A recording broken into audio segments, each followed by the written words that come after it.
Hello everyone, and welcome to today's workshop Marine Data for Baltic Sea for the Copernicus Marine Service. My name is Gaëlle Navsterbik, and I'm a training officer at Mercator Ocean International, and I'll be your host for today. So as you know, we will have a 2 days workshop, and today we will have more of an introductory session where we'll tell you about what the Copernicus Marine Service is about, and what sort of data you can find and what sort of applications you can do with the data we provide.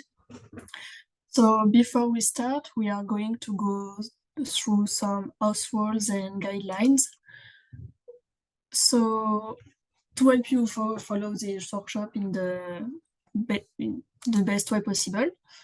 So first, please do not use the chat of Zoom that you see on your right hand for your questions. You can use for small talk like you are saying currently, but if you have more of a technical question to ask to the different speakers of today, you can use the Q&A section. So it's on the website on the bar on the top right.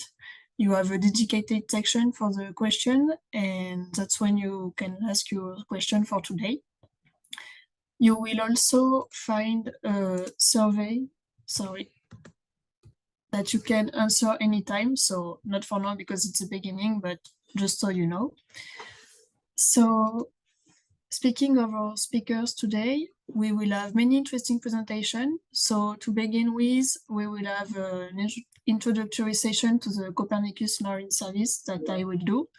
And then we will have a demonstration of My Ocean Viewer by Leila from Mercator. And we will have our first use case presentation by Jérôme Néric from the Caillou Leuven. And after a small coffee break, we will have 3 other use cases. So the first one will be Heidi Kanarik from the Finnish Meteorological Institute. We will then have Oliver Salmas from Baltic, and finally John Chi from the Danish Meteorological Institute. So it promises to be a very interesting morning, and I hope you enjoy it.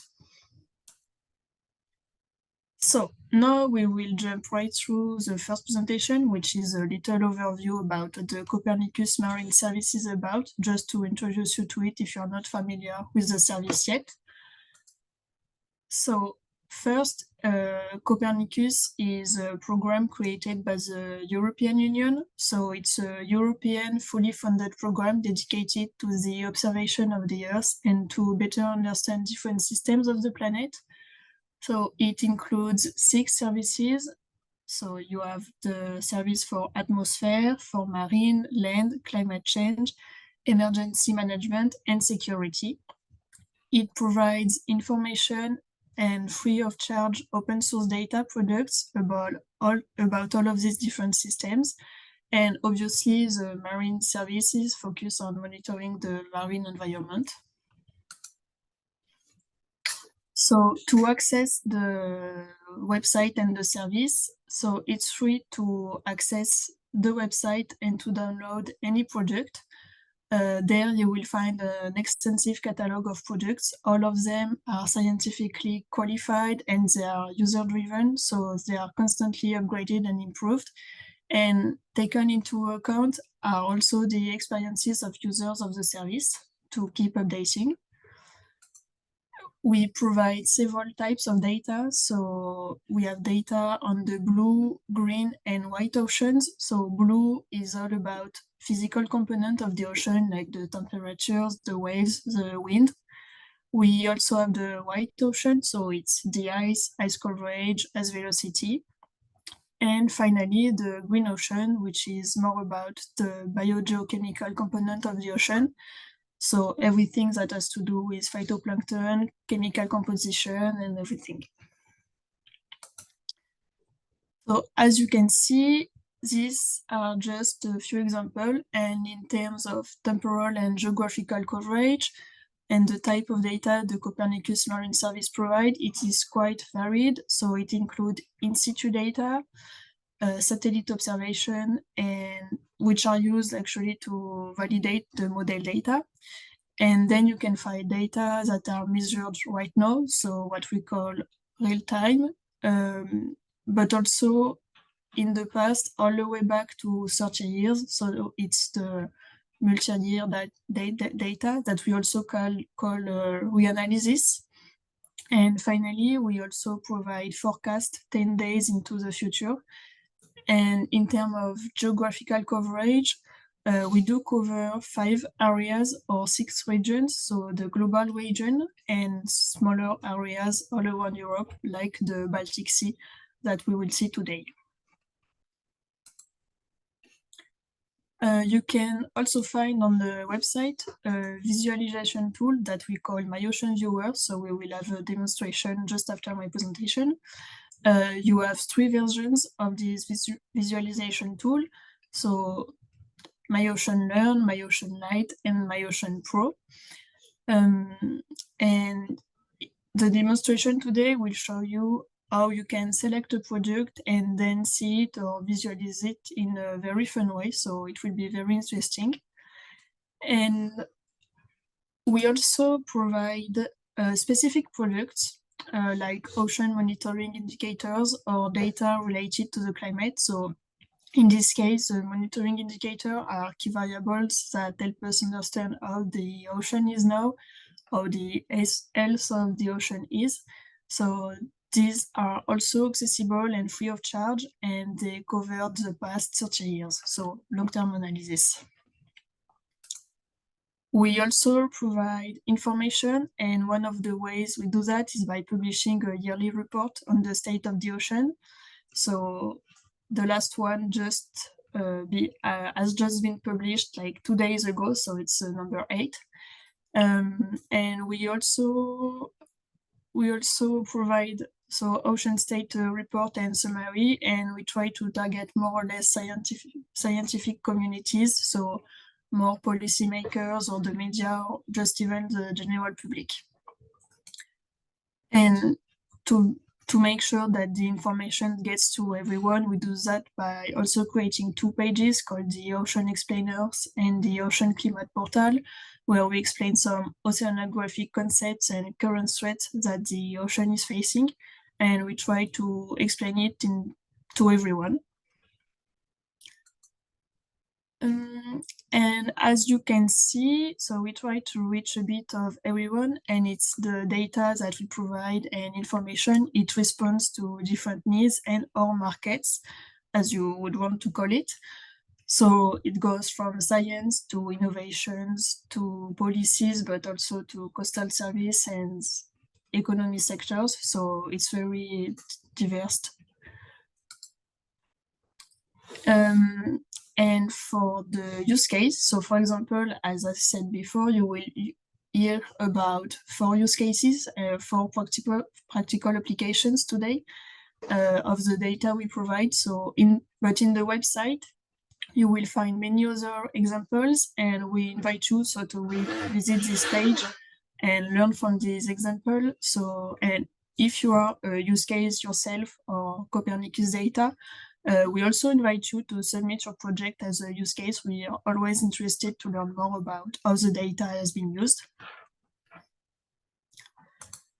And lastly, we also provide training like this or other events, because we try to make sure that the data is not only available to everyone, but also that we can help people use it.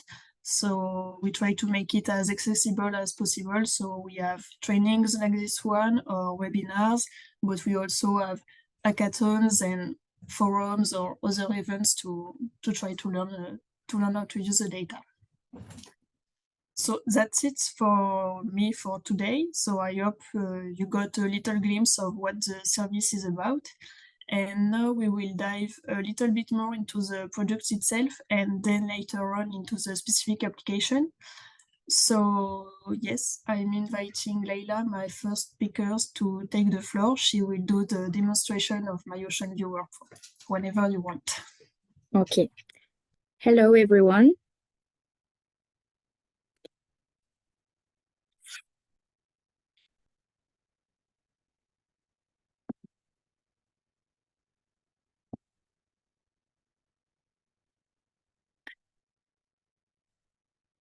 Okay. So hello everyone, I'm Leila from the user support team, and today I'm going. Oh, can you hear me? Yes, we can hear you. Okay, sorry. So I'm from the user support team, and today I'm going to introduce you the MyOcean viewer and its main functionalities. So it is accessible from the Copernicus Marine Service homepage by clicking on Ocean Visualizations. As Gael already said it, we offer 3 types of visualization tools, and today we will focus on MyOcean Pro. So we are going to click on it.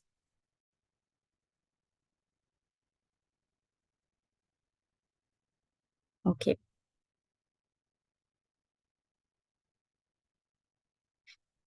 So we are on the map, and we can see that 2 default layers are already applied.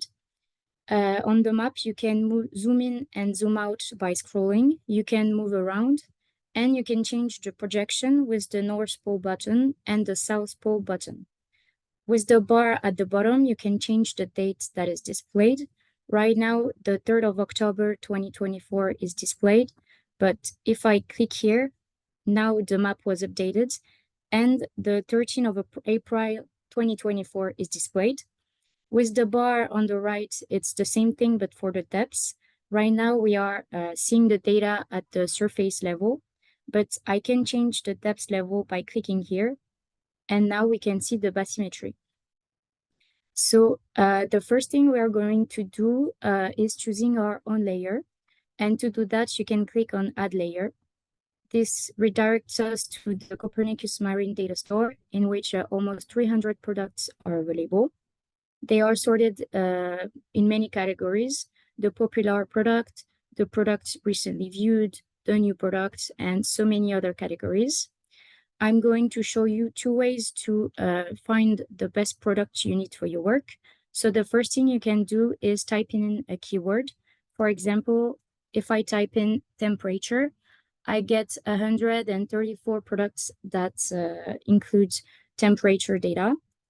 The other way to filter your search is by selecting the different parameters on the left.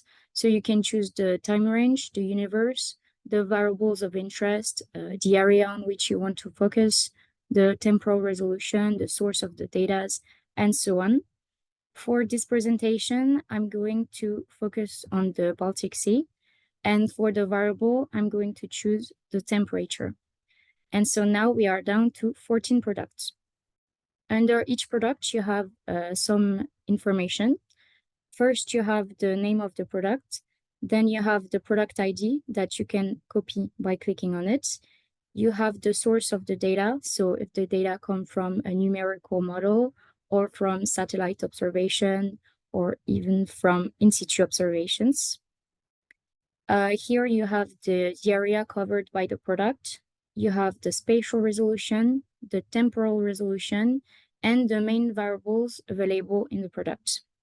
You have the possibility to add a product to your favorites by clicking on the star so that you can retrieve it very easily in the favorites tab. So if you still need more information about the product, you can click on its image like this, and this redirects you to the description page of the product. Here you can read a short overview of the product. You can check the use cases, and at the bottom you have the metadata of the product. Under the description tab, you have the notifications so that you can stay updated on the product's latest news. Under you have the data access. Here you have all the data sets available in the product. And you have the 3 ways to download the data. So the subsetter service, the file browser, and the map service. If you don't know this service, you can click here on these icons, and this will redirect you to a useful article that explains what are these services and how to use them to download our data. And if you have a question, you can click on contact and click here to chat with a member of the user support team. If you still need more information about the product, if you need more details, I would suggest you to check the user manual, which is a technical document about the product, or the quality information document, which is a scientific document. So for this presentation, I'm going to choose this product. So I click on Add to Map.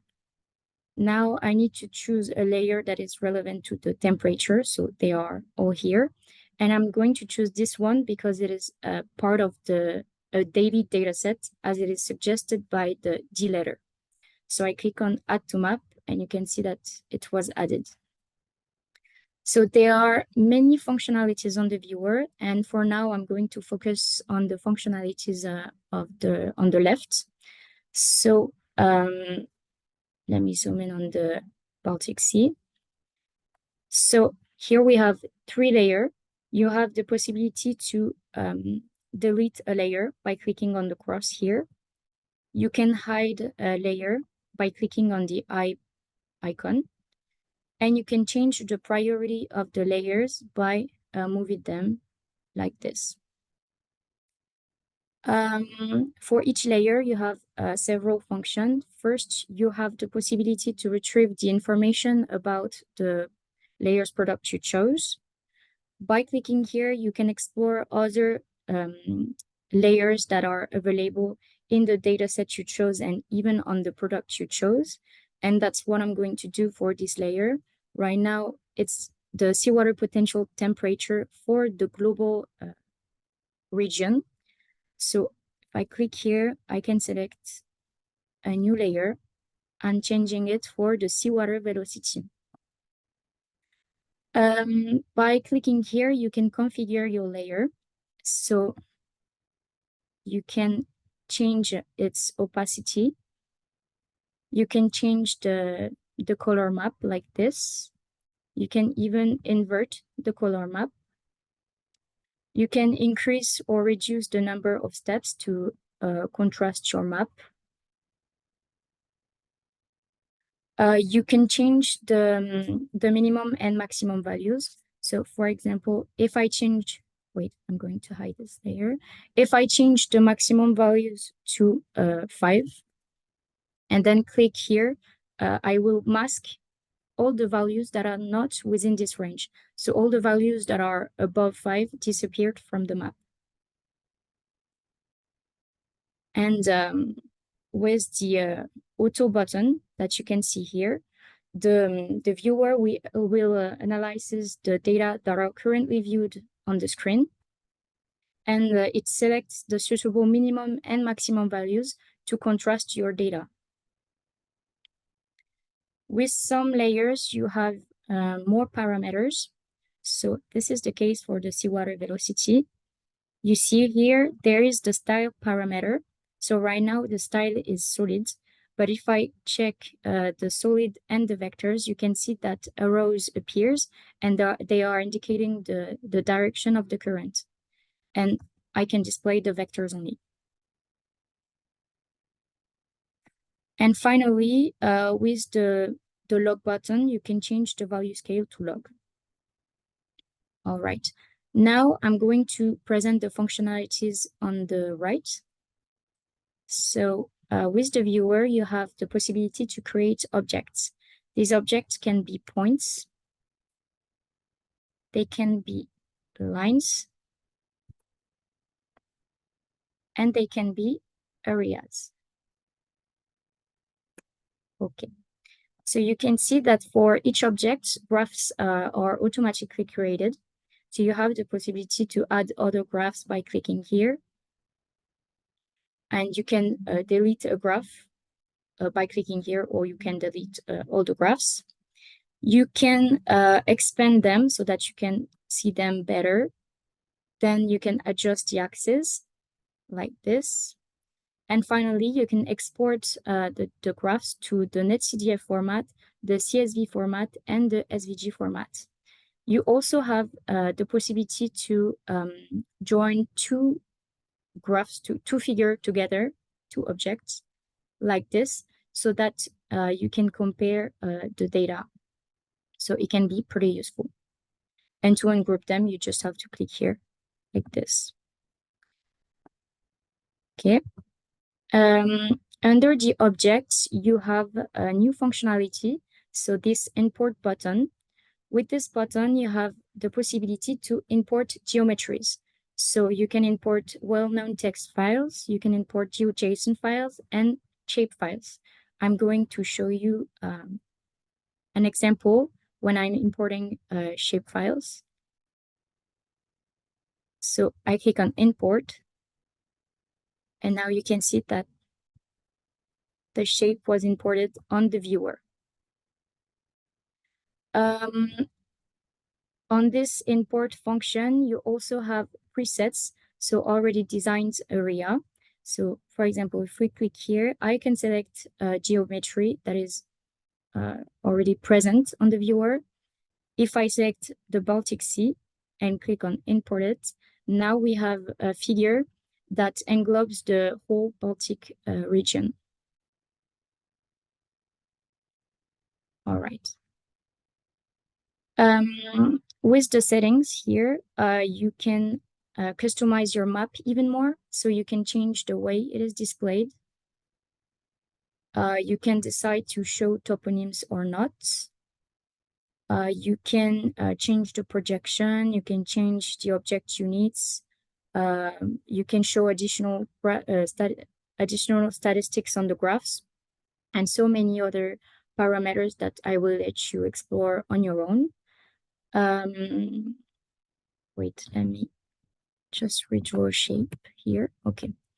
When you're done working, you may want to share your work with others. If it's the case, you can just click here, and you will have the possibility to first create a link that will include all the layers you've chosen, all the objects you've created, and all the graphics. You have the possibility to create an image. You can create a video or a GIF, and you can create an named link so that you can include the map on your website, for example. Now I'm going to present to you the last important functionality of the viewer. It's the download process. So it is possible to download data directly from the map by clicking here. So first, you have to write the geographical coordinates of the area. You can do that manually, but you can also click on Define on Map and then draw a rectangle, and you will see that the coordinates are automatically written here. But you can also click on Define on Map and choose an object that was previously created, like this. But you need to know that this is not the data inside of this shape that will be downloaded, but rather the data inside of this rectangle. For the date range, it's the same thing. You can write the start date and the end date manually, but you can also use the As in Map button. So I'm not going to change the start date, but I'm going to change the end date. So I just have to select another date. I click on As in Map, and you see that it was updated here. And same thing for the depth range. I'm going to change the level.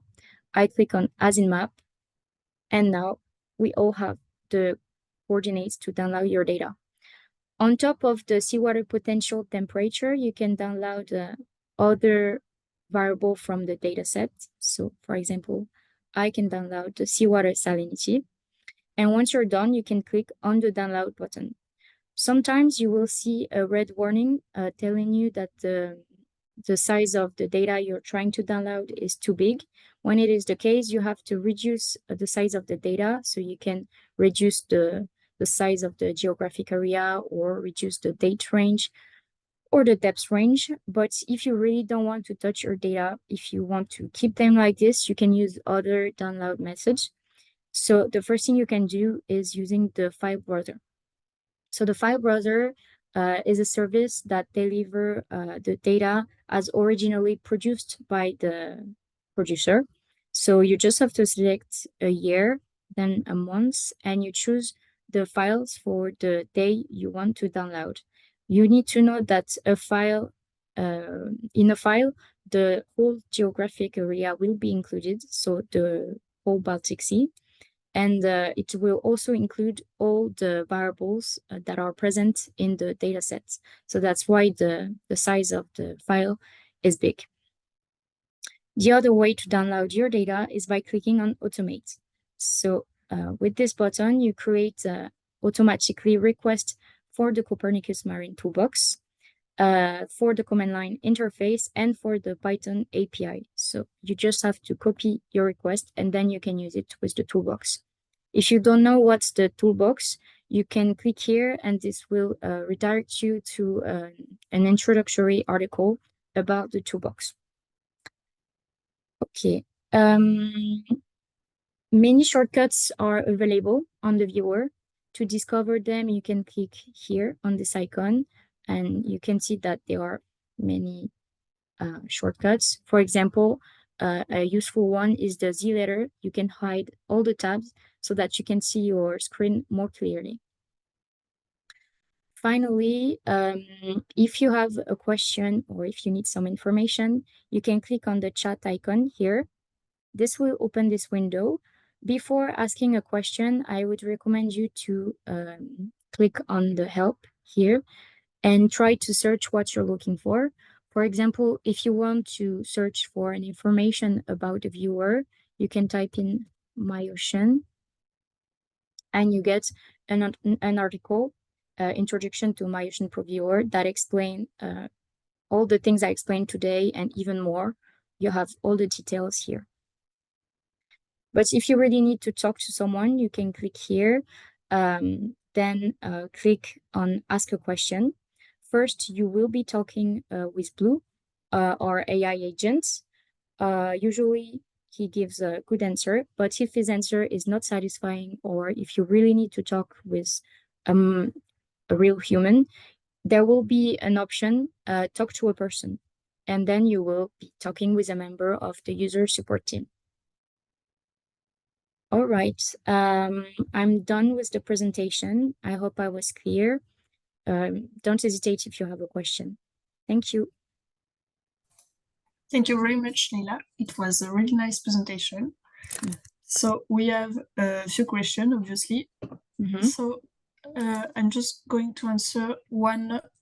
Just someone asked about the recordings of the session. So everything, replays and PDF presentation, when we have one, will be made available within 1 week to 10 days after the event. We will send you an email when everything is good.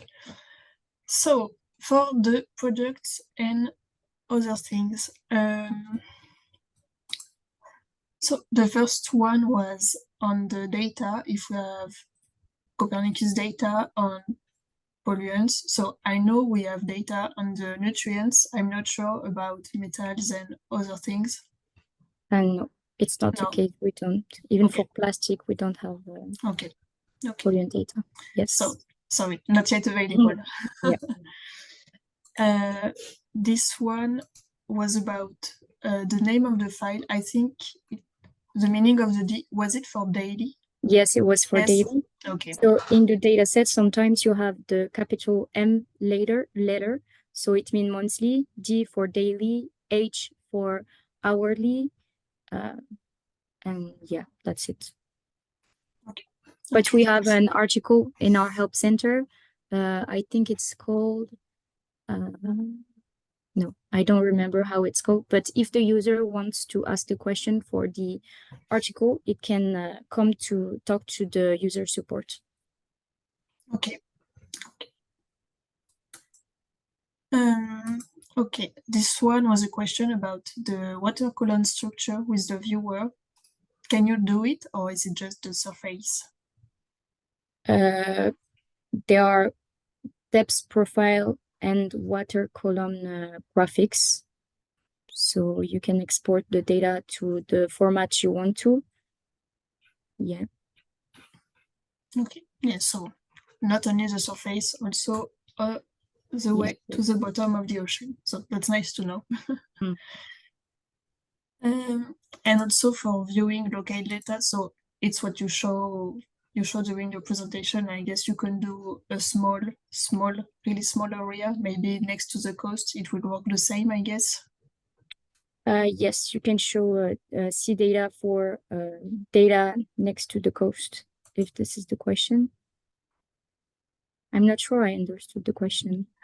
I think can use the viewer for viewing local data. For me, it's really small area, but maybe it's not really I the thought it question. meant local data, like in your machine, import your data on Okay. the viewer. And if it's what the user wants to say, it's not possible yet. You can only use our data. Okay. So this question about a more general question. So yes, you will get a certificate of participation after the second day. So it will come by email like 1 hour after the event ends. So don't worry for this.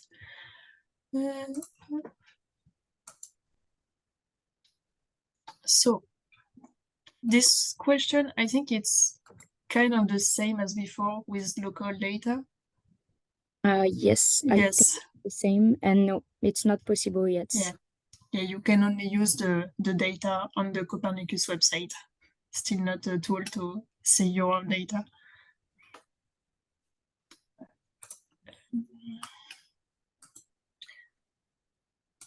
So how do you provide reference when you use the data in an article you want to publish? I think it's written on the page of the product. Yes, there Yeah. is you can yes, there is the reference on the description page of the product. And Yeah. we also have on an article in our help center that explain how to cite our products in articles that are meant to be published. Okay. Okay, yeah, just check the website and we just have to do a copy paste for your publication.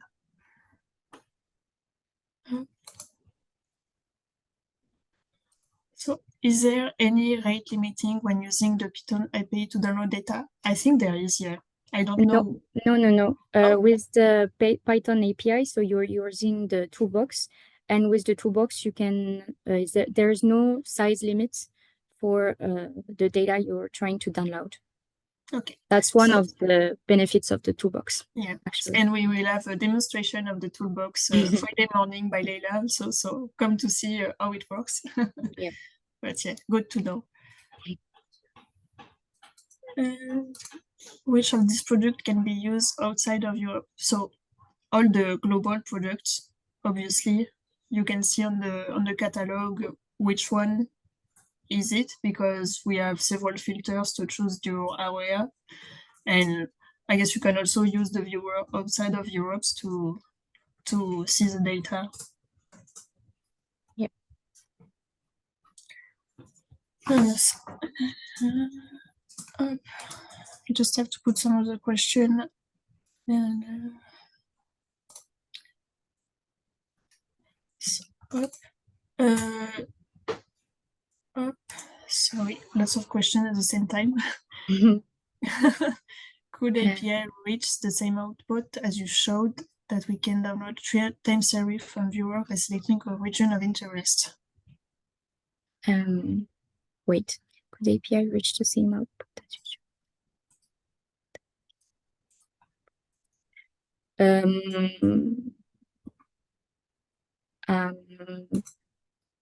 I'm not sure I really understood the question, but what I did with the viewer, you can do with the Python API. But if it's not what you wanted to say, come talk to me on our chat, and we will discuss this question.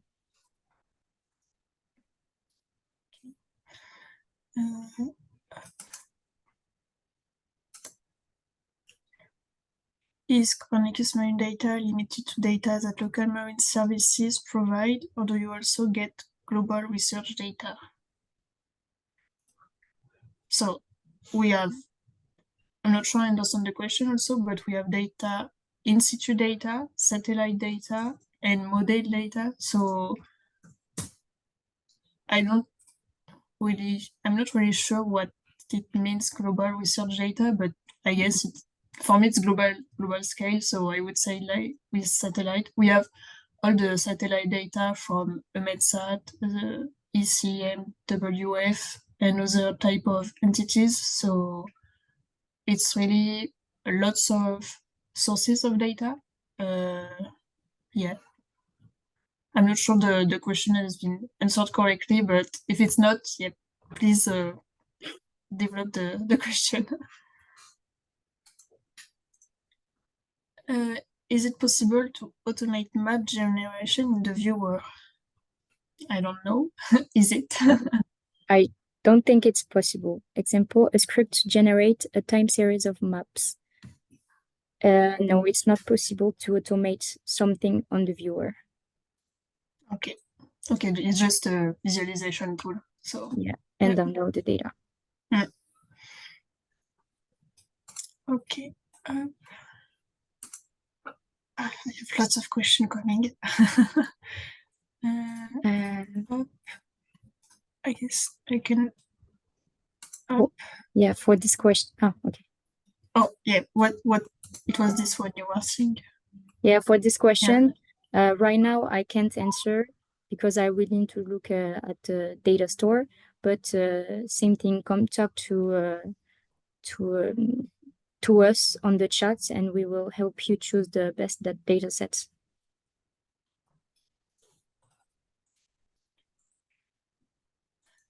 This one is a really precise question. By using this tool, sonar sea mapping technological advances.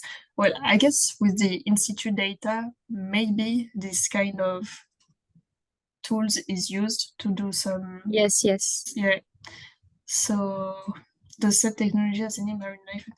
So yeah, we are not the pros of the impact of tool on marine life, but obviously there are lots of papers on it.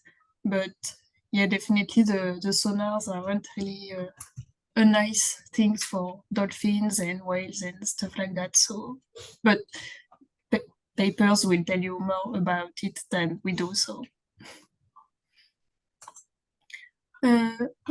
so to do some more and the. Well, I guess for this one you could do interpolation or something like that. Yes, or you can choose a product with a better spatial resolution so that there are more data on the cost.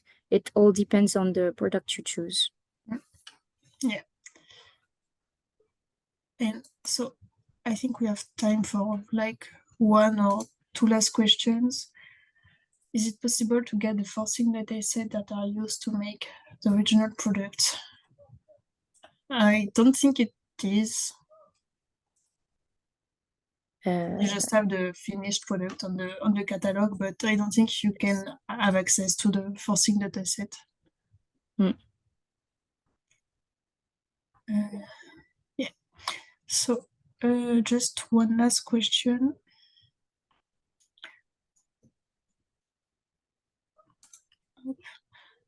Do you have data that covers the West African coast? Yeah, so we have data, everything, everywhere around the globe, sorry. So I'm sure you will find data on this area.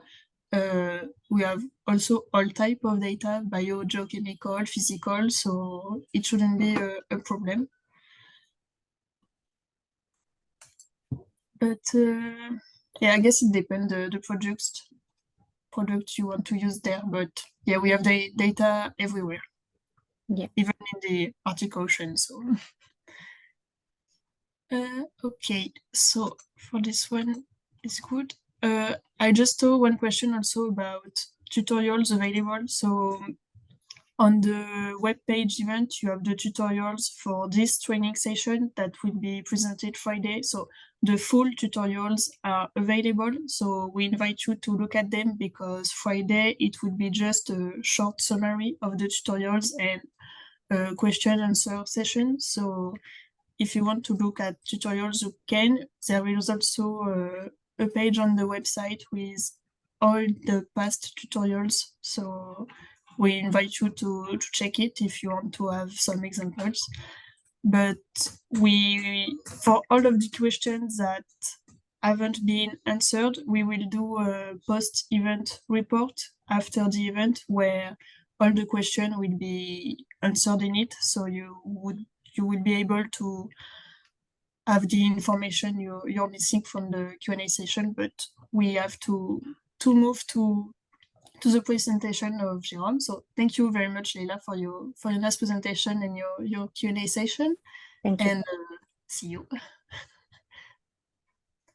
Hi, Jérôme. So now we have Jérôme Léric from the Caillou Leuven, who will do his presentation on his research paper, and then, like for Leila, we will have a Q&A session. So, Jérôme, whenever you want, the floor is yours. Okay, thank you for the introduction. So today I will present my work on mesoscale weather systems and their potential impact on wind power variations. So first I will explain what mesoscale weather systems are. So these are like the smaller scale weather systems, such as a sea breeze system near the coast or a localized shower or thunderstorm. So it's a very rather small weather systems, larger than the turbulence phenomena, but also smaller than the synoptic weather systems, which are then related to the passing of high pressure and low pressure systems and frontal systems. So really these smaller scale weather systems. And we do this research because offshore wind farms, they are becoming larger and larger in size. And actually start to become comparable in size to the typical length scales of these mesoscale weather systems. That means that there's a lot of power production that is generation capacity that might be impacted by a single mesoscale weather systems, and these mesoscale weather systems can impact the wind speed a lot, and this impacts power output a lot, and this can put stress on the electricity on the power grid of a certain country. So in order to do this research, we set up a simulation in a regional climate model. And we wanted to have a really high resolution for our simulation in order to represent these mesoscale weather systems quite well. And that also means that in order to take into account computation, you need to take into account computational resources. So we also needed a rather small domain, and this is then the domain that we have chosen, the Kattegat area in between Denmark and Sweden. And this is also a very interesting study area because it's also quite a coastal rich environment. And wind farms there happen to be offshore wind farms. They happen to be built near the coastline. And also in this area, you can not only see a lot of coastlines, but you can also see a lot of different coastlines. So you have concave coastlines, you have convex coastlines, you have a variety of coastlines. So this should sample most mesoscale weather systems, or coastal mesoscale weather systems that can arise and can impact the power production of a wind farm. And you can also see in this area that there's actually a wind farm located in the Kattegat area here, the Anholt wind farm. Yeah, so these are more the technical specifications of the simulation. So we run the simulation in the Cosmo regional climate model. We have a resolution of 1.5 kilometers, so horizontal resolution of 1.5 kilometers, and then we also have like a vertical resolution which varies. So at the bottom, the layers are a lot closer together than at the top of the model domain. We drive the simulation directly using ERA 5 data, which has a horizontal resolution of 30 kilometers approximately. And we do a simulation period of 10 years, so from 2010 until 2019. And this long time period allows us to do more of a statistical analysis of our work, of what we are doing, of the systems that we find. So of course we need to do some validation of our simulation. And for this we have first used LiDAR data. So actually this Anholt wind farm has some operational data which is available, or that you can ask from Ørsted, the exploiter of the wind farm. And then if they accept your request, then they give you the data under an NDA. So this LiDAR is actually quite useful. It has 10-minute interval wind speeds on multiple height levels. So not only at 10 meters, but also higher above. And that's also useful because the analysis that we do in this paper in our work is mainly focused on the 100-meter wind speed, which is quite relevant for offshore wind turbines, as they also become higher, a lot taller and taller. The disadvantage of using this method is that we only have one pixel which we can use. So there's only one spot in this whole domain that we can put a validation on. And we also only have like a small time period. So we only have like 2013 and 2000 until the end of 2014 of data available. And we compare our model outputs to the LiDAR data using the Perkins skill score, which is a metric used to compare the distributions of two data sets. And as you can see, this is then the Perkins skill score. Takes the sum of, you bin your data. In fact, to use this, you bin your data in different wind speed bins, for instance. You count how many counts you have in that bin. And you do that for your two distributions, the LiDAR and the model, and then you sum over the minimum of each bin. So either the LiDAR has the lowest bin for that time, or the model has the lowest bin for that one. And you can see that if you normalize this, and if your distributions are exactly the same, you have a score close to 1. If it's completely disjunct distributions, then you have a score close to 0. So this is then the result. You can see that we have a Perkins skill score which is quite high, but we do have a small bias. So Cosmo, the model, overestimates the wind speed a bit, but that might also be due to the fact that behind this LiDAR there is a wind farm. This wind farm is not taken into account in our atmospheric simulation.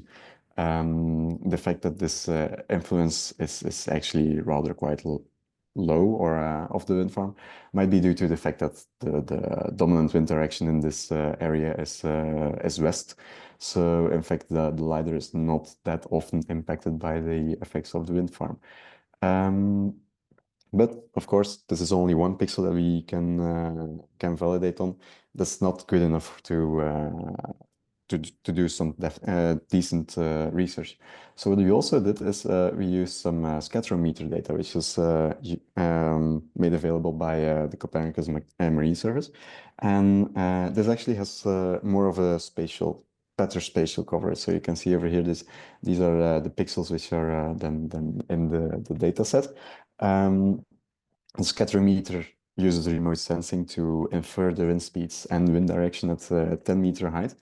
And here you can see a comparison of the two data sets, the average wind speed for the two data sets. So you can see that near the coastline, our simulation underestimates the wind speed a bit compared to the scatterometer data, but also have to mention that scatterometer data in general performs a bit worse near coastlines and near islands than, or is said to be performing a bit worse near coastlines than islands. Because, well, it differs the wind speed from the waves on the water, and coastlines and islands, they might interfere with that. But you see that we actually have quite a good agreement between well, further away from the coastlines. So that gives us more confidence in our simulation, because we also want to use some spatial analysis on our simulation, and this data set gives us more of that. So as I said, we wanted to have like a better estimate of the mesoscale variability in the wind speed, or the spatial variability in the wind speed. And for this, we have constructed a metric, the mesoscale spatial variability index, MSVI. And the metric is in fact this one. So you take small window, and then take the mean wind speed in that small window, and you divide it by the mean wind speed in this large window. And if you have a localized elevated wind speed in a small window, then you have a large MSVI. And then we take these two windows and we slide them over all our domain at every time step. So for every time step, we slide them over all our domain, and then we just save the maximum MSVI, the maximum ratio between these two for every time step. And then we get a time series which looks a bit like this.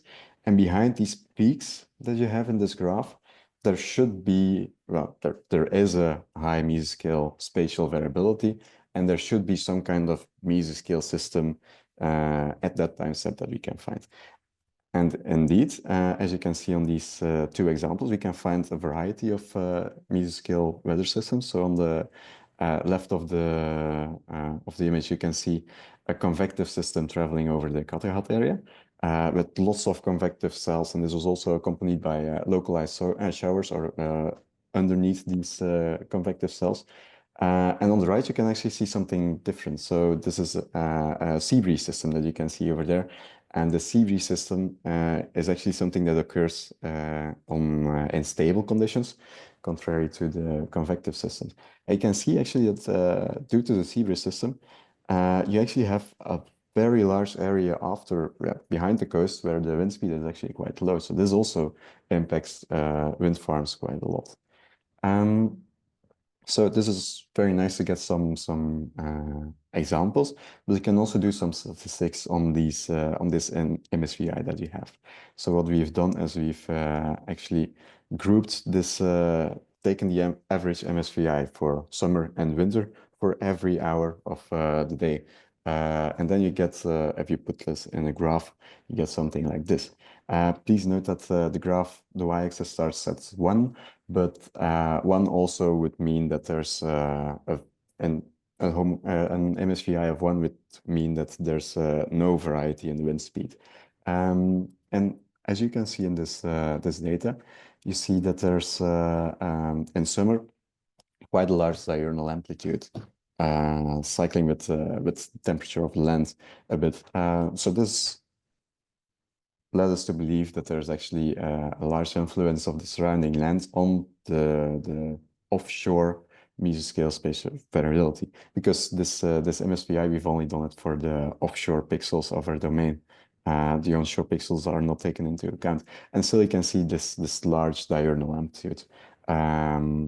We assume that it's due to the land heating up and cooling down, because the temperature of the sea doesn't change that much in our simulations, and also not in the data sets that we use to compare the sea surface temperatures made available by Copernicus Marine Surface. And in this example, you can also see that there's actually quite a lot of offshore mesoscale variability in wind speed due to convection that is happening actually over land, and also over this small island which is over here. This one is also producing some convective cells even in summer. And yeah, so this is a small part of what we have done in our research. So there's a bit more in the paper, but I'm going to keep this a bit short. So what we have done is to conclude, we've constructed 10-year high-resolution simulation periods, which we validated with both LiDAR and the scatterometer data made available by Copernicus Marine Surface. We've constructed a metric that detects convective and sea breeze systems, and we have found that this induces, or that there's actually quite a large influence of surrounding land on, or the conditions on land, to the wind speed conditions over sea, or the variability in wind speed conditions over sea. Thank you.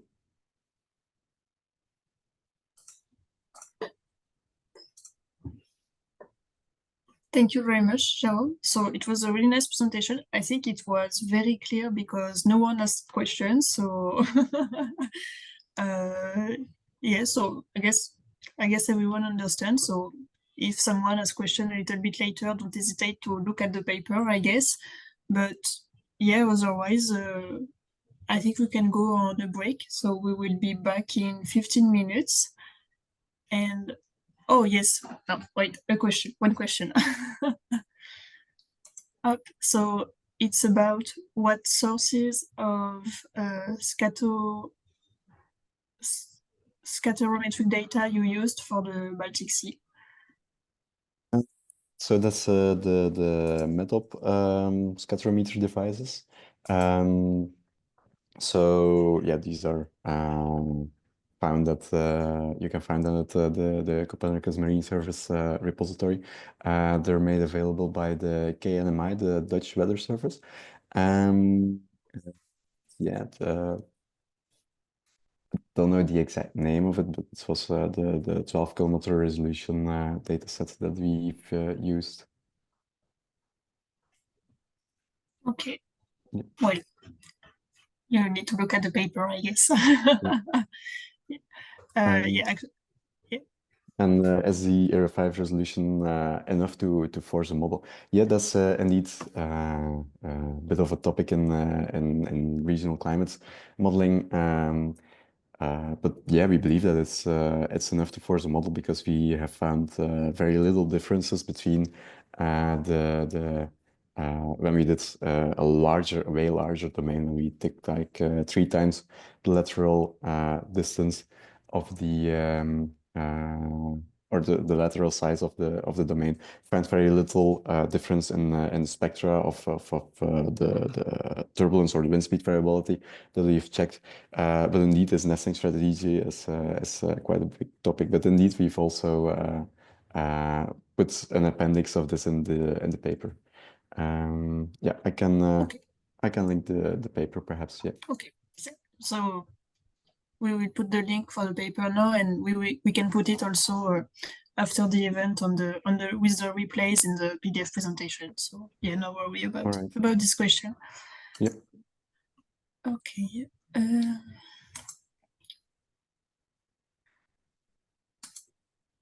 And yeah, also about the Era 5 resolution to force the model. I guess, yeah, it was enough, otherwise you wouldn't have used it, so. Yeah, indeed. So we've tried to have like a bigger spin-up domain or bigger spin-up area in our domain. So lots larger domain to do like a small test of like a few months. Didn't do the full production run there, but we didn't find enough differences or actually substantial differences between the large simulation domain and the smaller domain that we have had. And yeah, then the thing is indeed, is 0.5 resolution enough to force a model? Of course, it's always better to have like a higher resolution, but thing is, everything is, or even Cortex is already driven by Era 5 data.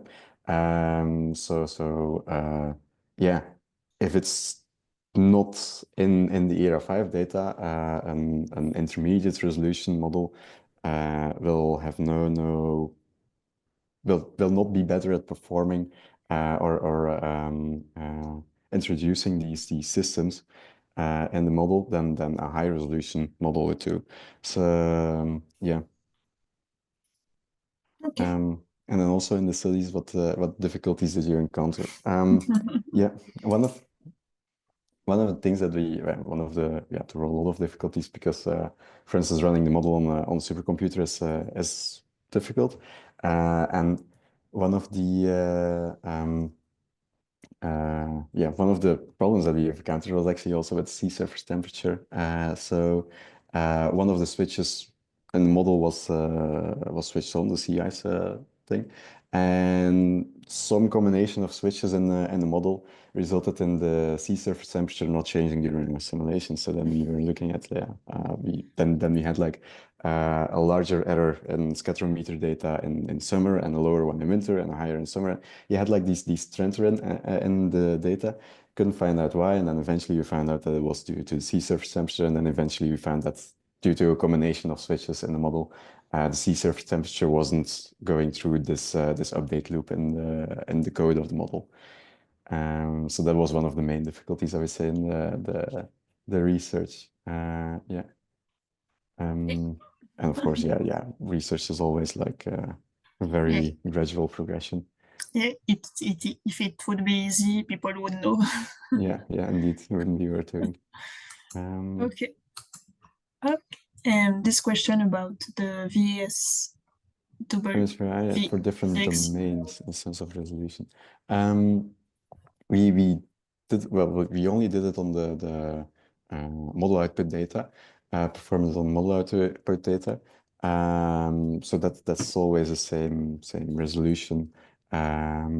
So you have like a small domain and a large domain in there, or you have a small window and a larger window in there. And the idea is that the larger window will then follow more like or will mainly follow the synoptic background, and smaller window will really sense the small variations in wind speed. So it works a bit as a band pass filter effect. That's also how I can explain it. It's more of like a spatial intuitive metric for this. I hope this answers the question. Yeah, I think it should be enough. Or they need to go see the paper, I guess, if they want more info. But yeah, I think it was clear enough. So yeah, that's it for the question. I'm just going to put one there to answer it because it's been there for a while. So it's about the application to converting a NetSD file into spreadsheet. So it's not possible, if I'm not mistaken, because the NetSD file is a special kind of file. So if you want to open it and see the data, you will need to use Python or MATLAB or something like that to analyze it. You won't have enough information if you try to look it into Excel. So yeah, you will have to do some programming language to use your NetSD file. Yeah, unfortunately. But yeah, sorry for this sad information. So that's it for the question. We can take a break. We will get back to you in like 10 or 15 minutes, 10 minutes, and yeah, grab a coffee or discuss with each other in the chat. But we see you soon, and thanks again, Jerome, for your nice presentation. You're welcome. Thanks for having me.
So, hello again, everyone. We are going to start again with the next use cases presentation.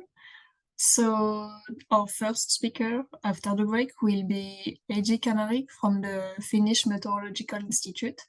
So, whenever you want, the floor is yours, and let's have a nice presentation.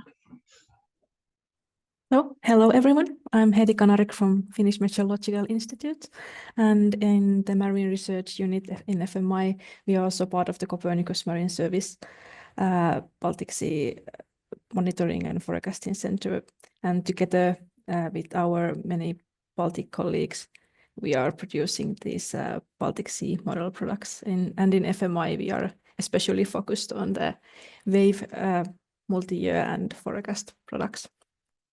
Today, I'm going to talk about the event-based wave statistics that we created to support offshore spatial planning. And this work was supported by European Maritime Fisheries and Aquaculture Fund, and we did this together with our colleagues in the Natural Research Institute Finland.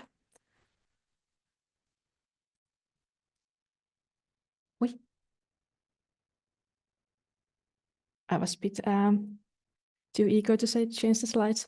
But yes, the work I'm presenting today has just been published as part of Ocean State Report 8 that was mentioned in the very first presentation today by Björkqvist et al. And the dataset that is presented is now also openly available through the Finnish Meteorological Institute's data portal. So wave conditions are a limiting factor for many offshore activities. Information about wave conditions is essential for maritime spatial planning to help identify the areas where wave conditions are safe enough for specific operations at sea. And these operations include, for example, fish farming, shipping, offshore wind farms, and many more. We have quite good general understanding of the wave conditions in the Baltic Sea as they have been presented in several studies. For example, mean, percentile, and maximum values. But operations at the sea might require even more specific information. For example, when they have to do a maintenance job at the sea, they would need to think when they can do it on average, and often the limiting factor is not the maximum or the mean of the significant wave height, but it can be, for example, simply 2-meter waves, and after that they cannot go to the sea. And we wanted to tackle this kind of questions, like when these different limiting factors occur and how we can present them easily for the users. For this study, we used Baltic Sea Wave Hindcast, available to the Copernicus Marine Portal, and it has now over 30 years of the data available, hourly data for the users. And I just want to advertise the fact that after the end of November, there will be a new version of the Hindcast available that will have a wave Hindcast from 1980s available for all the users.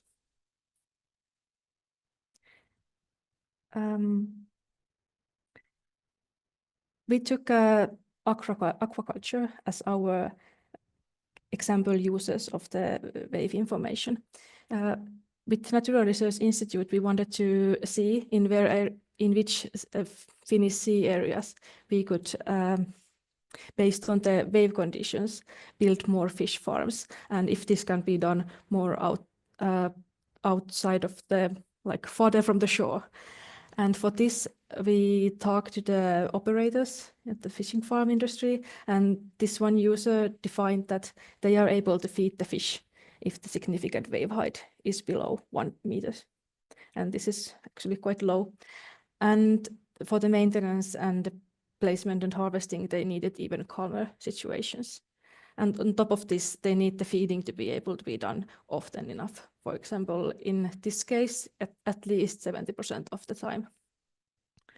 And to get this kind of information out of the wave model, we calculated the maximum significant wave height daily, and then looked monthly how many % of the time this significant wave height stayed below the threshold of the feeding, and saw the areas where this 70% time is possible. And as you can see from the figure, October really starts to be the limiting factor of where the fish farms can be done, because it doesn't really matter if you can feed the fish 4 months out of the 6, but not during the last 2 months. However, this approach is quite coarse. The operator can be very flexible with their work that they're doing. It doesn't really matter if the significant wave height stays over the limiting threshold for a few hours, but it does matter if the limiting threshold is exceeded for example, 3 days in a row, or whatever might be the threshold for the user.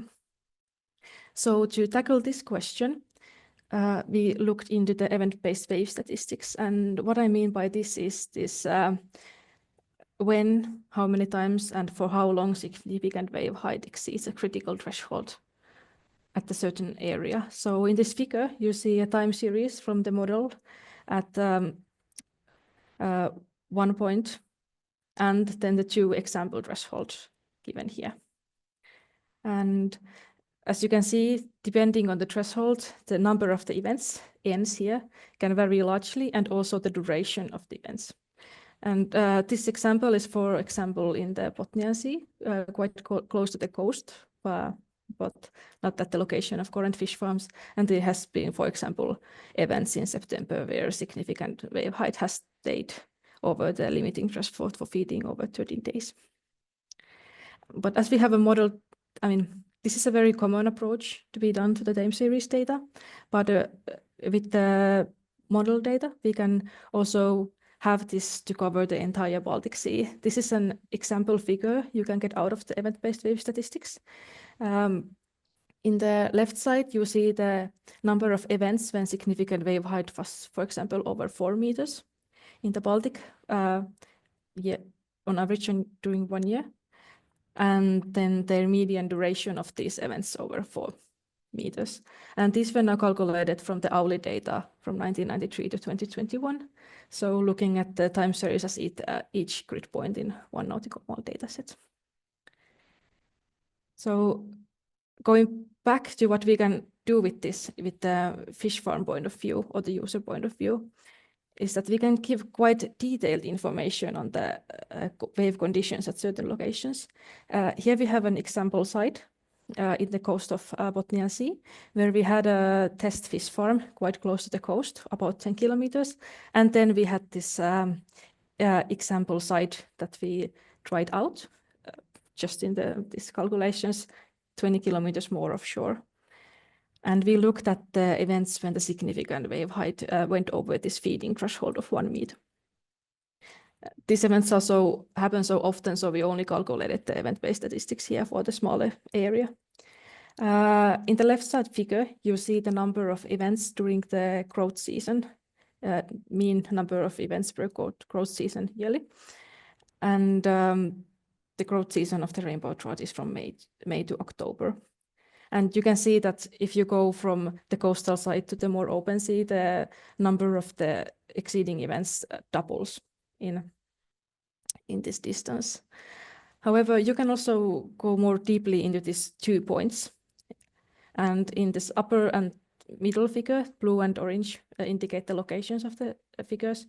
And we looked into the temporal variation monthly of these events over 1 meter and their duration with histogram and cumulative distribution function. And with this data set, you can, for example, give information on how often, how many times these events occur, and how long they last over the time per month on average. So you can, for example, see that the number of the events is quite equal throughout the year, but the duration of the events is significantly higher during the September and October months than they are in the June and July. So even though the outer location would actually be quite suitable in the sense of how often the significant wave height is below the threshold in summer months, it's quite critical already in the October month. In the central figure, I show you the distribution of the event durations in this data set. And you can see that it's most often the cases, the exceedances of 1 meter last less than 12 hours. But if you want to know that, for example, it is critical to be able to feed fish every 48 hours, then you can see that from this cumulative distribution function, that 20% of the time in the outer location, the events last more than 2 days, whereas in the inner location, it's half that time, or half as often. And I also, just to show what you can do with the data set, is that I also looked the outer station and the different distribution of the event lengths during different months. And you can see that May is significantly different in sense of event lengths than October. As in May, most of the events are very short, but in October, you can have over 2 days events quite often. And if we can provide this kind of large information to the user in the area, they can make much more informed decisions on where or how they will build and plan their operations. In the dataset, we also calculated the same exceedances for the warning levels that FMI gives for the wave conditions for 2.5, 4, and 7 meters. And from the dataset, you can, for example, easily see that waves exceeding 7 meters occur even in the most frequent areas. Here, only every second year. And the maximum duration can be up to 16 hours. To summarize, the alternative way of calculating wave statistics was presented here, and this can be used to other variables as well, and the threshold can be freely chosen. The dataset that we provide includes the maximum values of significant wave height for each event, and simultaneous peak direction and period for more detailed analysis. So this is how we try to give better tailored statistics for maritime traffic and different offshore activities to help them ensure safe operations at the sea. Thank you.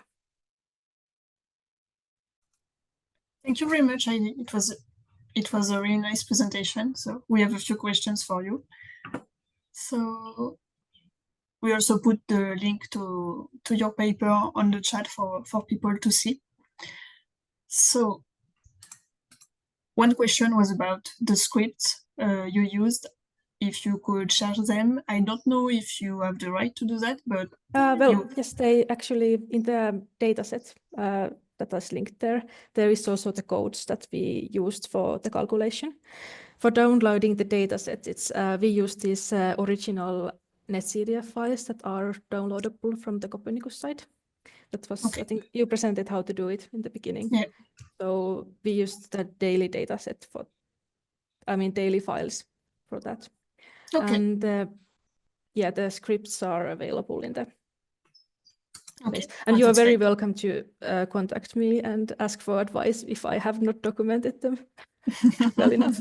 Very likely. Yeah. Okay, that's very nice. Thank you.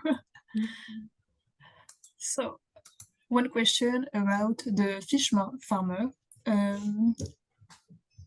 Mentioning 1 meter significant wave height as a limit.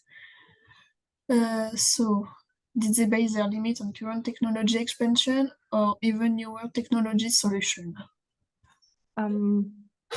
This is not the part I know the best. Our Natural Research Institute colleagues are the ones who communicated with the fisheries people. But I think this limit has to do with the ships they are using to feed the fish, and when it was safe for them to go at sea with the current equipment.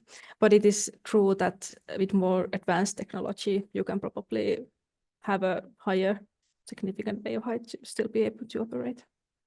Okay. So we will see if we can have a better response for this one in the post-event report. Mm. So that was one of the first question. This one about the BSWH. If they can expect an update of the data. So for this one, I don't know. I will look. I know. Yes. Okay, right. So the update to the multi-year product is gonna happen at the end of November. So in December you will have data.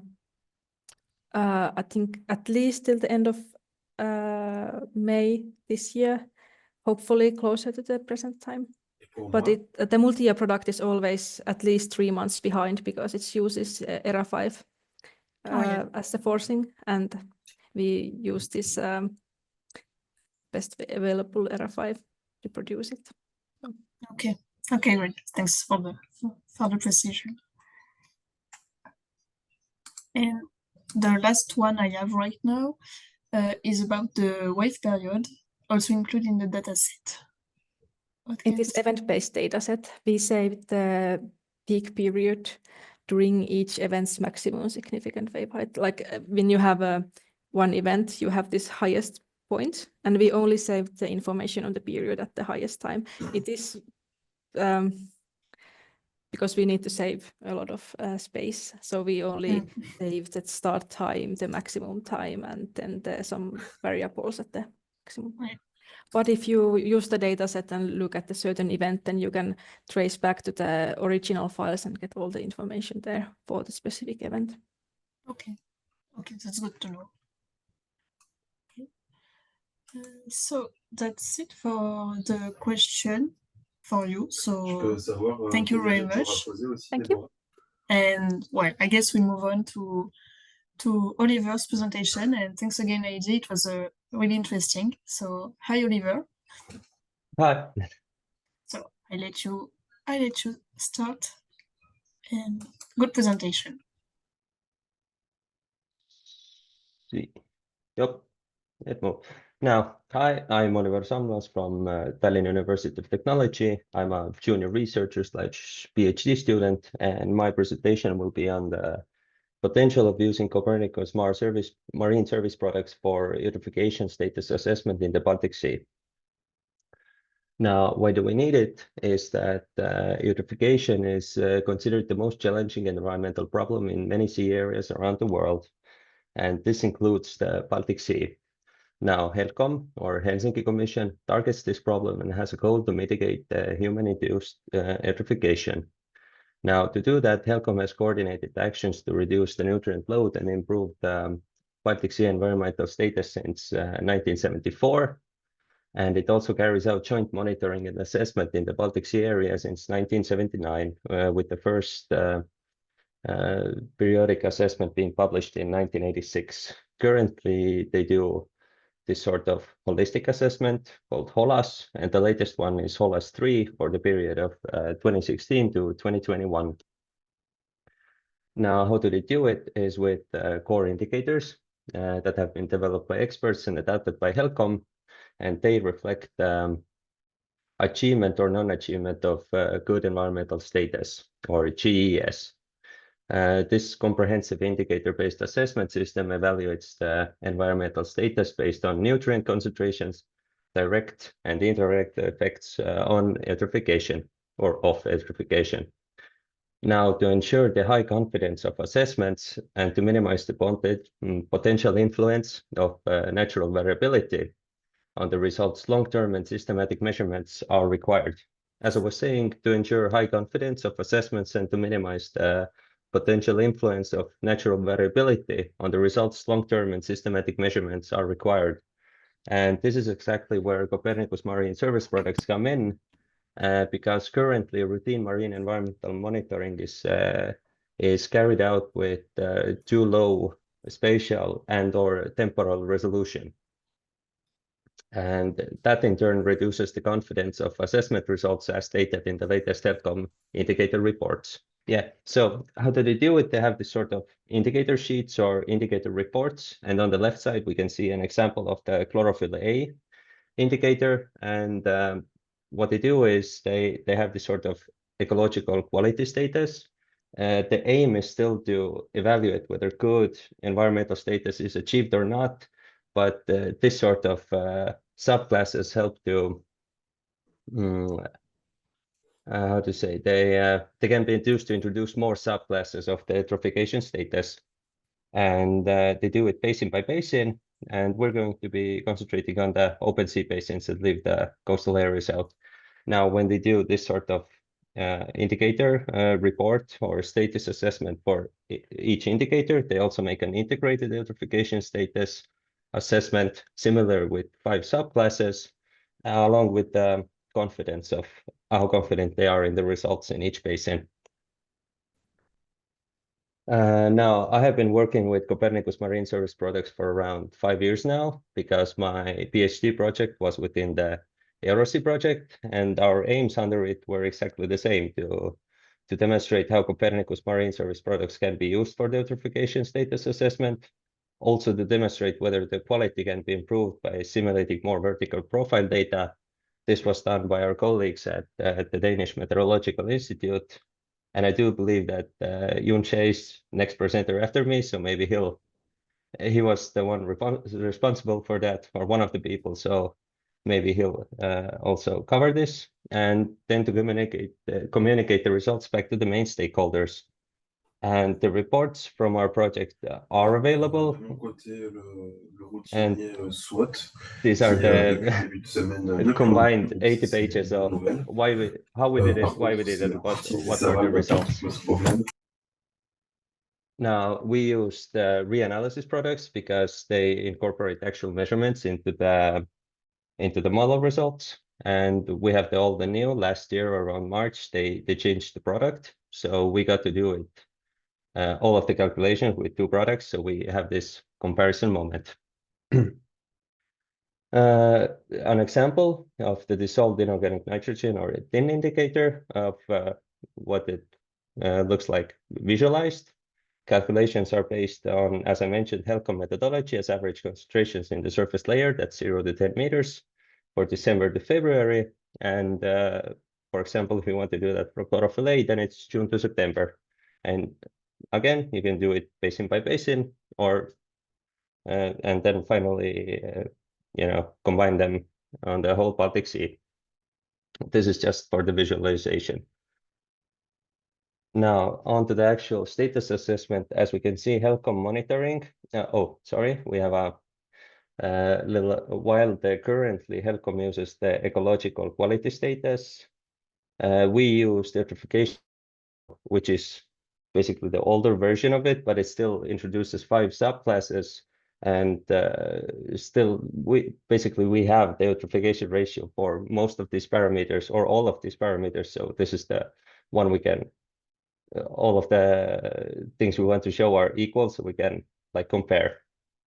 And as we can see, HELCOM monitoring shows bad status for most of the basins, and the old product, while the central and southern basins of the Baltic Sea are closer to the actual conditions, the further away to the east and north we move, the basin status gets worse. Now, this is the DMI reanalysis for the 2021 made by DMI, which assimilated more temperature and salinity profiles. And as we can see, the agreement between the HELCOM and Copernicus Marine Service-based assessment was improved. And finally, the new product available at Copernicus Marine Service. Similarly, improved results, while not perfect, still closer to actual conditions than the previous product. Now, status assessment based on the same tin concentrations in winter for the POLAS 3 period of 2016 to 2021. Similarly, HELCOM monitoring gives worse results than the old model. And now we have some, the new model, while improving some parts, also worsened others. So we don't really have a good explanation why. It could be that the model product has difficulties in the Baltic Sea, because while shallow, it still has thermocline and halocline that are situated at different depths. So that's difficult, or it could be from the nutrient load from rivers. So that's what the models still have an issue with. And if we look at the confidence of the HELCOM assessment results, we can see that mainly the basins with the lowest confidence rate also are the similar ones that the model also has problems with. So it could be also from the lack of available data. Now, if we look at the status assessment time series based on the tin concentrations, we have black line is the HELCOM monitoring data, blue line is the old model, and red line is the new model. And the dashed lines are the holistic assessments. This is HOLAS2 for 2011 to 2016, and this is from 2016 to 2021. And as we can see, for the central basins, the new model improved the results, while similarly moving away from the central basins, the model did not improve, especially in Gulf of Riga, even though it seems that the new model, and it did get closer to the actual results. Still, if you see, the old model was so off that the difference is about 7 to 8 times. So even though it's still closer, there's still like 3 or 4 units difference. Now, validation for model results. This is from the quality documents of the models, and this is for surface level of nitrate and phosphate. And bias shows whether the data, validation is comparing the model results to the monitoring results. Now, bias shows whether the data is being overestimated or underestimated. But what we're essentially looking for is low center root mean square deviation with high correlation. But as we can see, the 3 basins with the most off results are still the same, the furthest away. So similarly, we don't really have a good explanation for this. It could be model difficulties. It could be the lack of data. We don't really know. One thing we might suggest is the period is from 1993 to 2018. Maybe if it would be used similarly to the HELCOM method, that you only use the winter months, maybe that could do something, but no definite answer here. And concluding remarks, HELCOM assessments are usually made within every 6 years, so obviously those could be more operational. And as I mentioned before, for some indicators and subbasins, moderate or low confidence in the results is reported mostly because of the lack of data. And now there could be another issue, that is that the data is actually collected but not submitted before the next assessment period, or just data checking and cleaning takes a year or 2. And obviously, Copernicus Marine Service products, including the biogeochemical reanalysis, is available to complement the monitoring data. And as I showed before, quality of the reanalysis products did improve if more temperature and salinity profiles were available. But still, there were large discrepancies between the assessment results, especially in the subbasins where not enough profiles and monitoring data were available. So obviously, more observations are the way forward. As we also suggested, validation of the model results should consider the potential applications, so closer cooperation with the users. And finally, in my opinion, the biggest problem is the Copernicus Marine Service products are not used in full. So yes, closer cooperation with potential users is needed to build up the trust. So all 3 sides, what I suggest is that data collectors collect as much data as possible and also submit it as fast as you can. Then model makers, closer cooperation with potential users, and to users, just use this, try these things out, try if there are some, can you explain some like natural occurrences or some similar like what we did, like with indicators, can you do something like that? So we have something good here, and basically we need to work together to make it even better. Thank you. Thank you very much, Oliver. It was a really nice presentation. So sorry for the technical issues in the middle, but yeah, we managed through it. So thanks again. Yeah. So yeah, we will move to the Q&A. So for everyone, don't worry, you will have the PDF presentation and the replays available to look at it again. So the first question, so this one was in the middle of your presentation about the map of the Baltic Sea with the high and bad scores. So how do you interpret? Yeah, again, what makes it difficult, we show two things: what the ecological status assessment, what HELCOM uses, and the eutrophication ratio that HELCOM before used. But essentially, they're the same. They divide it into 5 classes, and for the eutrophication ratio, that is calculated by it was dividing average concentrations with threshold value in each basin. So it divides it into 5 classes, and everything that is below 1 is considered good or achieved, and everything over 1 is considered bad. And with ecological status, it's this scale moved from 0 to 1, so everything over 0.6 is considered good.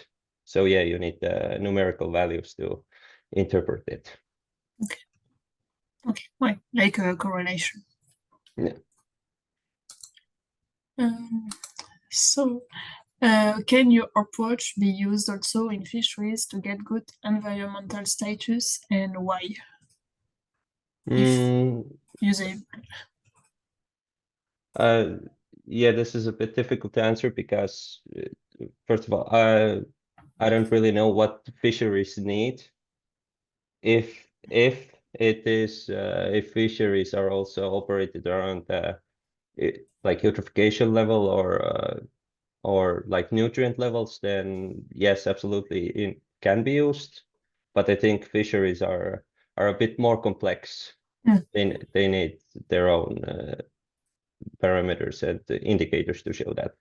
Yeah, also the oxygen and lots of other stuff. Yeah.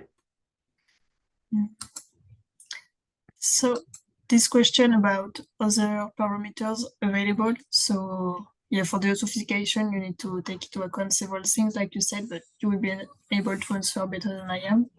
Yeah, there was also one example in the middle of the presentation. We also use TIN is actually a combination of parameters. So that I believe is NH4, which is nitrate, which is also available in the model, and also NO3, also phosphates. PO4 is available, oxygen, chlorophyll A, I believe Sekidept is now also there, and temperature, salinity, these are all available. Okay. And the last question about what parameter correspond to eutrophication. So as you said, there are several things to take into account. I guess everything is detailed in your paper. So carbonate, oxygen. Yeah, mostly eutrophication is the enrichment of nutrients. So basically all nutrient parameters. Yeah, and everything, well, nutrients parameters are available on the Copernicus catalog, so you can use the data as shown here. And the last question we have for now is to track possible growth of toxic algae. So yeah, I guess you also need to use the nutrients data to do that. One thing is nutrients data, or what is available in the reports, what we call like background info. You could calculate using the SST, sea surface temperature. Especially later on, I believe it's in the middle of the summer. There's certain algae that need certain temperatures, so you could use that to calculate it. Or similarly, you could use also the SST to calculate the upwelling index, or make a map of where you could see like upwellings, because what happens during an upwelling is the surface layer is pushed away from near the coast, and the cold, nutrient-rich water raises up. So that could also affect the algae. And in addition, for the dead zones, I guess you mean, could it be meant as the oxygen dead zones?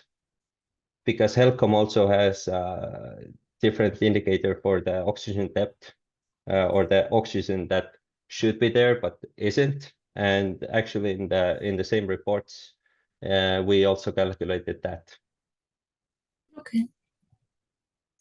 Okay, so more information on the paper, yeah. Yeah. So I guess in the paper there is also the information about the degree of confidence between the field data and the model data, but I don't know. Yeah.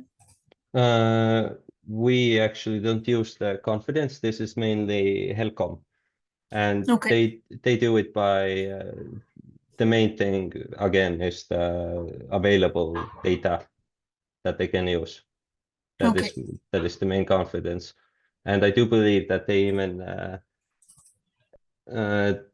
they rank it based on what sort of data. So obviously, like going to the point in the sea and taking the samples, that is the highest compared to like satellite data or something like that. Okay, I see. Okay. So thanks. So that was the last question. So thank you very much. Thank you. So yeah, the PDF, the replays, and the papers is already available, but the rest will be made available. So thanks again for your presentation, Oliver, and Thank we you. move on to John Chi from the Danish Meteorological Institute. And yeah, hi. So I let you start whenever you're ready. Yes. Hello, everyone. Good morning. I'm Jun Xie from Danish Meteorological Institute. Today, I want to share you our experience on using Copernicus data to improve our national and regional marine service in the Baltic North Sea region.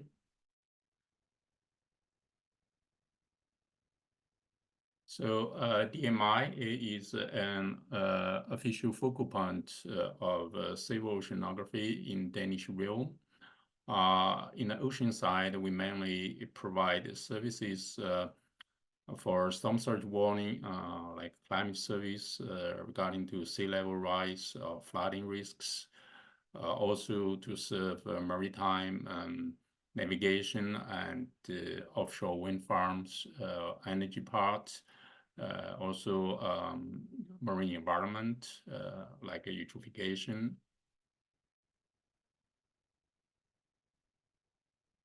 So our system here, I present our ocean system that we used for forecast and climate service. Because in Denmark, we have 8,000 kilometers coastline only in the Baltic North Sea region. That means the coastlines are very complicated, and we have more than 1,400 islands also. So these need pretty high resolution to resolve the local features. So we have 7 two-way nested domains in the system with resolution from 185 meters to 3 nautical miles. This system have been developed in the past 2 decades with significant improvement in the high performance computing and the model quality, but we still have kind of several major weaknesses in the system. One is that in the North Sea boundary, the low frequency part of the sea level has not been fully represented. We now use temperature salinity climatology to represent the static sea level part. And use 2D model in the northwest shelf in the North Atlantic to generate transient surge part of the sea level in the boundary. So, and second part is we still haven't implemented data simulation in our system, although we have that for research purpose, but not for operational. And then we also find the system in terms of modeling inflow from North Sea to the Baltic, and also in the bottom salinity in the Baltic Sea. In the long-term runs, it could generate some drifting on the estimation. Also in the very near coastal parts, we don't have ocean wave coupling. So all these kind of weakness we try to use to see if we can use some external data to improve Copernicus data is a major source. Here I introduce you with 5 cases. One is the effort to make local forecast like a Linfield high resolution forecast by using Copernicus data as a boundary condition. And the second is to use Copernicus data to merge with national forecast to provide a pan-European meta-ocean forecast for Frontex. And the third is to improve sea level hindcast by using Copernicus data as a sea level boundary in our model system in the North Sea. And the fourth is to reduce the subsurface salinity area and also improve the inflow by using the Copernicus data restoration. And the fifth is to try to explore potential to use Copernicus data in Baltic Sea eutrophication assessment.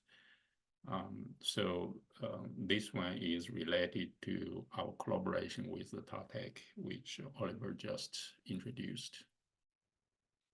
So the first case, we use Copernicus Northwest Shelf MFC and Baltic MFC data as boundary condition for the Linfield. This is a field connecting North Sea and Baltic Sea. Resolution is 185 meter. We tuned this standalone model and also compare its performance with our two-way nested model. So we found actually using Copernicus data as boundary condition, the quality of, like shown here, of salinity and also sea level, it cannot reach the same quality as we use in the two-way nesting setup. So the lessons learned here is to use Copernicus data in a very complex open boundary condition in coastal area. You need lots of tuning and may not result good improvements. This is the lessons learned. And for the second use case is Frontex. They need pan-European meta-ocean forecast. That's the European Coastal Agency, Coastal Guard. So they need this forecast service, but it's not possible, then not available, then we use aggregating method to combine the national and the Copernicus forecast all together to make this. So we tried 2 different aggregation methods. One is a single model that is in one region, you just use one model. And then the second is a multi-model. So you can see this is the root mean square error of SST shown in the 2 methods. With a single model approach in September to October 2022, you have high SST error, but after multi-model ensemble aggregation, we use Copernicus satellite data also to provide weights for different models. This largely improved the SST forecast. So the third use case is to use Northwest Shelf MFC sea level forecast as open boundary conditions for our system. So here you see in the plot, there are 5 curves that represent the root mean square error, the centralized error of sea level in 3 years. So the axis is stations from North Sea, in the North Sea and in the Baltic Sea. The left is North Sea, right is Baltic Sea. So the curves which using the Copernicus data is the green curve. You can see it has the lowest RMS error. Here we compare with several other models, including national sea level error, and also from the reanalysis, Copernicus reanalysis error. You see the improvement is mainly in the Baltic Sea, and we also find it's in the low frequency part mainly. And the fourth one is to apply Copernicus data. We do monthly restoration of the subsurface temperature salinity of Copernicus reanalysis in the Baltic Sea and in the North Sea. So this is the Baltic Sea results. Then we found our model error of temperature salinity in the subsurface. Here it is the green curve represented by HBM OS0 system has been largely improved, both BIOS and RMSD. So x-axis in this figure is depth.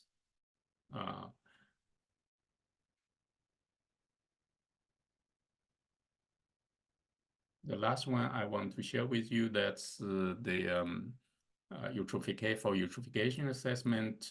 Oliver has shown that Copernicus reanalysis data, it has a reasonable performance for DIP as the indicator, but for DRN, chlorophyll A, and oxygen date is not so good. It's not good enough to generate this indicator for HELCOM eutrophication assessment. Then we think, can we improve this by using more data, more observations? So this here give example on chlorophyll A. You can see in the top left, top right figure, that's the scattered map of chlorophyll A between observations and old reanalysis. So-called old reanalysis, that's the previous reanalysis, because this work was done a couple of years ago. So you see the quality compared to observations is not so good for chlorophyll A, but after we optimally blending the more observations, ICIS observations with the chlorophyll A reanalysis, then we get the top left scatter map. The error and the correlations are increased and error reduced. You can clearly see from these two maps. So this we also tried for other DRN, also for different subbasins, which reach the similar improvements. So this shows that there will be can be a potential to further improve Copernicus data for eutrophication assessment. So finally, concluding remarks, we find the Copernicus Marine Service data are useful for improved quality of national and regional services. We demonstrate both successful and unsuccessful use cases on the downscaling, multimodal ensemble forecast, reduce initial error, or the inflow, improve the inflow, and also for eutrophication assessment. We find in order to make a successful use case, it is important to know the weakness and strengths of your own system and Copernicus Marine products. So in some cases, Copernicus products need to be optimized. A simple way is to include more data, or you can also develop your own AI algorithm or other algorithm for your application. Thank you for your attention. If you have any questions and comments. Thank you very much for your presentation. It was really interesting. So actually, we don't have a question right now. I don't know if some will pop up in the next 30 seconds, but your presentation was really clear and the paper was put in the chat for people to have a look at, but I guess it seems it's still okay with the question. So I think it's good for you. Yeah, thank you very much. If some pop up, Yes, we will yes. have them in the post-event report, or don't worry, we'll let you know. But thanks again for your presentation. Yeah, thank you. So, okay, well, I guess thanks a lot to everyone for their presentations. We are reaching the end of today's session, so I hope you enjoyed it and you were interested by the use case presented and the demonstration of MyOcean. Before you leave, I just want to remind you that next to the Q&A session on the website, there is a section reserved to the poll as shown on the screen. So we would really like to have your feedback on today and what we could provide in the future. So please take 2 minutes of your time. That would be really helpful. You can also change your response and complete the survey on the second day for the question about the second day.